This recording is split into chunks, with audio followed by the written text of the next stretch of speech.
ఎడారిలో సెలయేర్లు. జనవరి 18వ తేదీ కొరకు వ్రాయబడిన ఈ భాగాన్ని మీకు చదివి వినిపిస్తున్నది సహోదరుడు పాల్ సుందరం. ఆయన యందు మమ్మును ఎల్లప్పుడూ విజయోత్సవంతో ఊరేగించుచున్న దేవునికి స్తోత్రము. కొరింథీయులకు రాసిన 2వ లేఖ 2వ అధ్యాయము 14వ వచనము. ఓటమిలాగా కనిపించిన పరిస్థితుల్లో దేవుడు ఘన విజయాలనిస్తాడు. చాలాసార్లు శత్రువు కొంతకాలం జయిస్తాడు, దేవుడు చూస్తూ ఊరుకుంటాడు. కానీ మధ్యలో కలిగించుకొని శత్రువు ప్రయత్నాలను పాడు చేసి అతనికి అందుబాటులో ఉన్న విజయాన్ని లాగేసుకుంటాడు. దుష్టుల మార్గాన్ని దేవుడు తల్లక్రిందులు చేస్తాడు అని బైబిలులో రాసినట్టు ఇది జరుగుతుంది. ఆ తరువాత మనకు దొరికే ఘన విజయం అంతకుముందు శత్రువుది పైచేయగా ఉండకపోయినట్టయితే అంత ఘనంగా కనిపించేది కాదు కదా.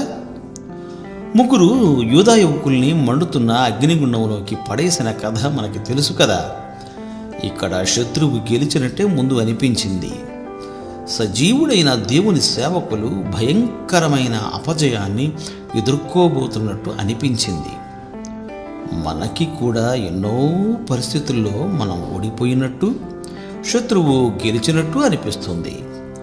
ఆ యూదులను మంటల్లోకి విసిరేసిన పగవాళ్ళు ఆనందంగా తొంగి చూస్తున్నారు.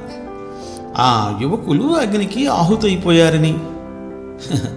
అయితే వాళ్ళ అగ్నిగుండంలో హాయిగా పచారులు చేస్తూ ఉండడం చూసి నివ్వెరపోయారు. నెబుకద్నెజరు వాళ్ళని అగ్నిలో నుండి బయటకు రమ్మని పిలిచాడు.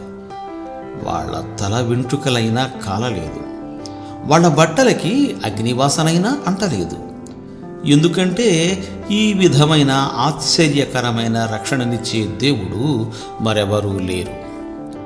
అపజయంగా అనిపించినది ఉన్నట్టుండే ఘన విజయంగా మారిపోయింది.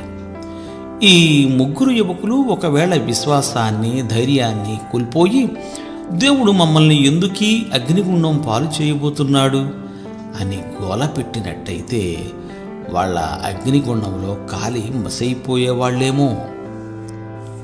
దేవుడికి ఏమీ మహిమ కలిగేది కాదు. ఇప్పుడు నీకేదైనా గొప్ప శోధన ఉన్నప్పుడు దాన్ని నువ్వు పరాజయంగా స్వీకరించవద్దు. విశ్వాసంతో అలానే సాగిపోతూ ఉండు. నిన్ను విజేతగా నిలబెట్టగలవాని పేరిట విజయాన్ని ఆశించు. త్వరలోనే ఘన విజయం నీదవుతుంది. దేవుడు మనల్ని నడిపించే ఇరుకుల్లో, ఇబ్బందుల్లో ఆయన మన విశ్వాసం బహిర్గతమయ్యే అవకాశాలను కల్పిస్తున్నాడు. ఆ విశ్వాసం ద్వారా మనం ఆశీర్వాదకరమైన ఫలితాలను పొంది ఆయనను ప్రస్తుతించాలి. దేవుడు మిమ్ము దీవించుగాక.